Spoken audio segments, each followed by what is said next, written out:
On to the feature race then on Wednesday night. That is race number 5. It's the Hong Kong Exchanges Challenge Cup. It's a Class 3 over the 1,200 metres. Headed by Storm Soldier, just having his second start in Hong Kong and his debut here at Happy Valley. Best steps, first up since October. Falcon Turbo even made his debut at Sha Tin last time out, down the field there. Back in black, good run from him last time out. Master Albert gets back up in trip. Orionit's Happy Valley for the first time for him. He's got pace from a low gate. Phantom Falcon likes to go forward as well from a wideish draw. And California Aspire goes up in class, got the inside gate for him. Nice run from him last time as well. We've made our way across the touchscreen to have a look at this one, Brett. Again, there's a fair bit of pace in here, including Orionit's, who certainly likes to roll at Sha Tin and having his first look round Happy Valley on race night. That he is, yeah. Goes in fourth up. He'd be fitter for his last few efforts as well. And he should have the pace to probably head off California Aspire, who's drawn low. Will let him go, I would have thought. Who else but you?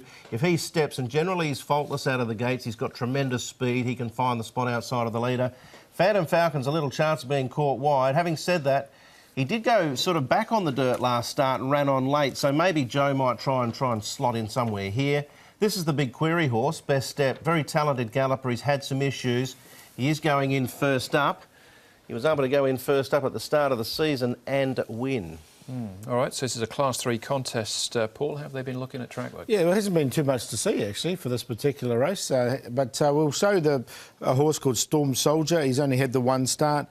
Did run well back on that occasion, but as you can see, he's come on, I think, for that particular run.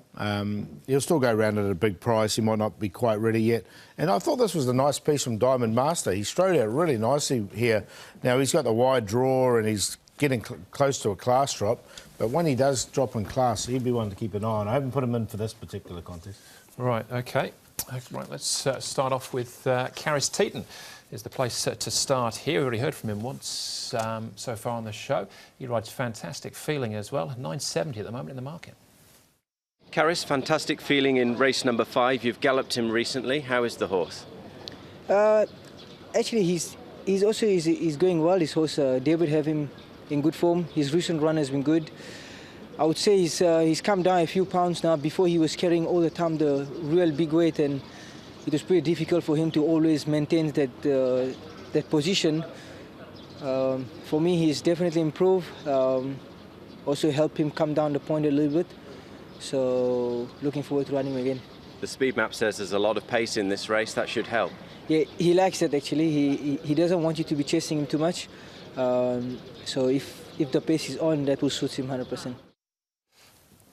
All right, so that's Fantastic Feeling. Back in Black was a good run in that race as well. I like Back in Black. I think he's well rated, very close to another win. I'm going to tip him, but Fantastic Feeling's a horse you've had a bit of time for and success with, Paul. Yeah, got them both in, actually. Yeah, the Back in Black will get his opportunity, no doubt. Barrier 4, he's won off 79 before. And what's he down to now? 69, so he's definitely got his chance. We're on the C course as well. When they peel in, it'll sort of, everything will fan a little bit and gaps will appear. But Orion, do you think, will trundle along for a fair way? Very well. All right, let's move on to Phantom Falcon. You touched on this race, Brett, on the all-weather he went back. The potential to do so again from barrier 10. Well, it wasn't something they decided to do. He just got out of the gates awkwardly, but he's sort of shown another little string to his bow. We know how hard it is to actually make ground on the dirt generally. He got into the clear here and really charged late. So there is the opportunity here, I guess, from barrier number 10 with all this foreseeable pace to try this actually as a tactic. Drag him back and see whether or not he can close off late.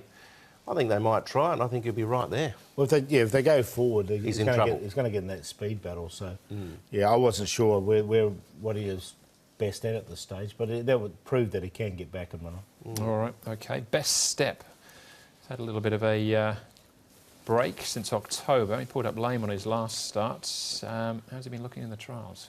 Not that good, actually. No, he's had 2 of them, 7th and 8th. He's had some issues and some reasonably serious ones. Left hind problem after his last start where he ran last, but prior to that he did this, and we know at the end of last season he looked very progressive. He's only had 6 or 7 or 8 starts. All right, well, here's one of them. Now, yeah, he's led the trial and then he's just sort of been a little bit quiet in the end. He just weakens out, doesn't he? You can see he's in the inside there. He's not pushed, to be fair, but you'd still want him to finish a third or fourth or a fifth, but Yeah. he finishes way back in eighth at the end. There was a couple of little shakes there, wasn't there, from Zach in the trial, and then all of a sudden he's just eased right up at the end. So I don't think he's right. No, you have to take him on trust, definitely. He's definitely got the ability, and if he's right, Yeah. and you know they're all weather trials, and you've got to remember he's racing on the turf now. But Yeah.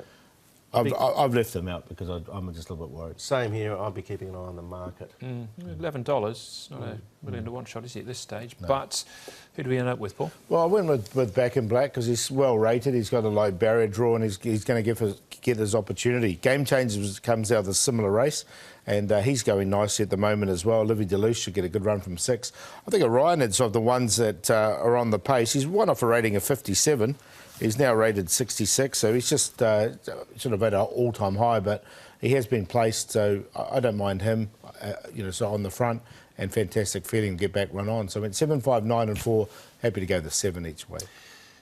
Same, I've got him on top. I'm actually going to label him the best on an each-way basis on what looks a tough card. I just think he's very well rated now, Back in Black. His last 2 efforts have suggested he's very close to a win. He's going to get pace, which he'll like, and he can maybe close over the top and win. Orionids will run a very good race, and Phantom Falcon, I think so too. And look, I'm going to sneak Master Albert in there because he'll probably just drop out to last and they'll run a frantic speed, and that might be what he's looking for. But it's clear he was very disappointing last start, and he's been a bit of a vacuum, as Paul would like to say. So hard to tip him with a lot of confidence, but he might like the pace. All right, so I've got the same cue in actual fact, but I've gone with Orion. It's on top, but 9 and 7, definitely a recurring theme in race number 5. We'll take a short break again, coming back with the 6th right after this.